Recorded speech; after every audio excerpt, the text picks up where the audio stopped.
ما چیزی که برامون مهمه ملت ایرانه. ملیگرایی یعنی چی؟ ملیگرایی یعنی ملت ایران. حالا میخوای از ملت ایران دفاع کنی؟ ملت چی؟ ملت یعنی چی؟ ملت مردمن. میای میگی که ببین او آرمین خاک تو سرت، وطن فروش، کثافت، بچه کشته شده، چه میدونم این همه غیر نظامی کشته شده و فلان این چیزا، که خب دقیقاً این درسته. اینجا دارید دست میذاری روی جای مهم که غیر نظامی کشته بشه، تک تکش فاجعه است. تک تکش فاجعه است.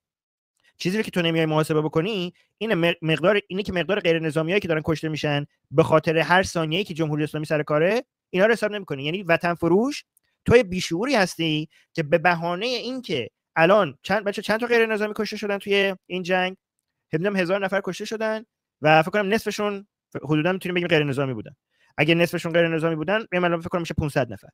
خب من برای شما دفعه قبلم گفتم آقا جان فقط یک چیز رو حساب بکنیم به خاطر مدیریت وحشتناک جمهوری اسلامی سر آب و هوا، خب سر مشکلات دودی که تو سر مازوتی که دارن میسوزونن، سر موتورای ماشین و موتورسیکلت و کامیونی که اون استاندارد لازمو نداره، و سر مدیریت اشتباه انرژی، آلودگی که تو هوای ایران ما داریم، سالی فقط خودش داره 30000 تا آدم میکشه. حالا روی این جمع بکن عددهایی که داری، آدم ایرانی که داره کشته میشن، تعداد ایرانیایی که دارن کشته میشن به خاطر مدیریت بد رانندگی، جاده‌هایی که داریم، خیابونایی که داریم، استانداردهایی که برای ماشینا توی ایران داریم. چند نفر دارن تو رانندگی کشته میشن، چند نفر دارن به خاطر فقر دارن تو به خاطر بیماری کشته میشن، فقر مرگ میاره. خب اینا هم همش به خاطر سوء مدیریت ها. نه یعنی بگین تحریم. بخش بزرگش تحریم هم تازه مقصر خودشونه، چون اعلام جنگ کردن علیه دامه دنیا. میگن مقاومت یعنی چی؟ مقاومت علیه دامه دنیا کردن. ولی اصلا همه اینا رو بذاری کنار، فقط سر همین آلودگی هوا رو نگاه بکنی، سالی 30000 ایرانی فقط داره سر آلودگی هوا میمیره.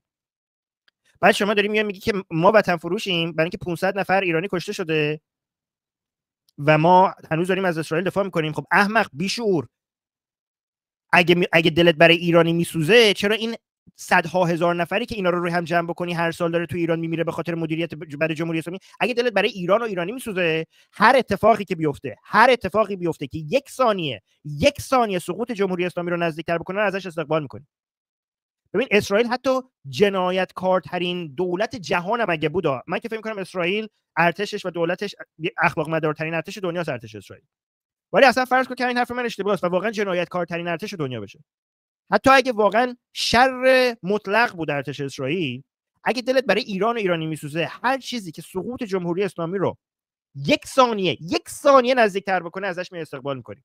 اگه دلت واقعا برای ایرانی میسوزه، 500 نفر رو آوردی میگیری جلوی ما و این همه صدها هزار نفری که هر سال داره میمونه رو نمیبینی زیر مدیریت جمهوری اسلامی؟ ببین یه چیزی میگم، ما براندازا هم میخوایم ظلم و شر جمهوری اسلامی رو نشون بدیم، بیشتر به اعدام ها، شکنجه ها و کشتن مردم تو خیابون اشاره میکنیم، چون اینا تو خبر میاد، خیلی بدیهی میشه بهش اشاره کرد، مستقیم به جمهوری اسلامی وصله. ولی من به شما میگم مقدار شری، مقدار مرگی که جمهوری اسلامی داره باعثش هست، اصلا خیلیش ربطی نه به اعدام داره، نه ربطی با جوونایی که تو خیابون دارن میزنن داره.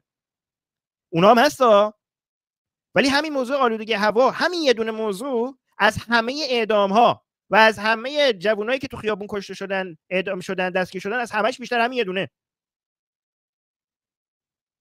حالا دیگه رانندگی و فقر و همه چیزای دیگه رو حساب نکنید.